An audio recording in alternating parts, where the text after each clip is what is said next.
Inaugurato giovedì 19 giugno alle ore 16:30 il terzo lotto funzionale della ciclovia Vento, uno dei percorsi all'interno del Parco del Delta del Po nei comuni di Adria, Loreo, Portoviro, Ariano nel Polesine, Corbola, Rosolina e Portotolle. Alla cerimonia era presente il presidente della regione del Veneto Luca Zaia, gli assessori Mantovan, Bottacin e De Berti, oltre a autorità civili, militari e religiose. Presidente, oggi si inaugura un altro pezzo di Vento, il cronoprogramma è rispettatissimo da parte della Regione Veneto, soddisfatto? Soddisfattissimo, visto e considerato che questo progetto l'ho visto nascere, è una ciclovia da Venezia a Torino di 702 km, il tratto Veneto di 101 km. 101 km divisi in 4 lotti, dei quali 2 sono già fruibili, quindi realizzati, uno in fase di esecuzione e uno in fase di progettazione. Alla volta del 2026 avremmo concluso tutto l'itinerario di 101 km e quindi direttamente da Venezia, quindi dal Lido di Venezia a Polesella, in pieno Polesine, si può andare direttamente in bicicletta. Il Veneto ha dimostrato ancora una volta l'efficienza veneta, appunto? Beh, efficienza sì, abbiamo realizzato queste opere tramite la nostra società che è Veneto Strade, sono tutte finanziate, anche quelle in fase di realizzazione, per un controvalore di 18.780.000 euro.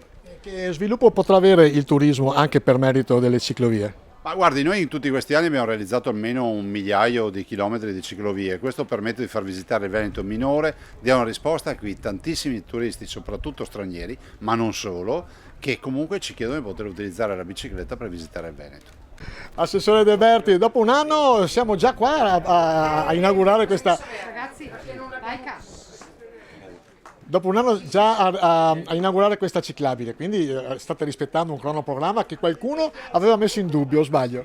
No, allora, no, oggi non è una giornata di polemiche, oggi è una giornata di feste, diciamo che noi abbiamo fatto centro affidando a Veneto Strade l'incarico di realizzare le ciclovie di interesse nazionale, ma anche le ciclabili di interesse regionale, quelle più importanti. Ci stanno dando tanta soddisfazione, stanno lavorando a testa bassa, guardate dietro di me abbiamo praticamente il tratto da Chioggia a Loreo che l'abbiamo già inaugurato, il tratto in fucsia è in costruzione, lo inaugureremo l'anno prossimo. La parte da Adria fino a Polesella, che è l'ultima parte che interessa il Veneto, e parliamo di 101 km totalmente, complessivamente, è in progettazione, ma la cosa bella è che i 101 km dell'Avento sono completamente finanziati. Quindi praticamente i compiti per casa per il Veneto sono stati fatti. Sì, e dopo nella Delta del Po e nel Polesine abbiamo avuto anche tanta soddisfazione perché questi sono investimenti che il territorio aspettava da tanto tempo.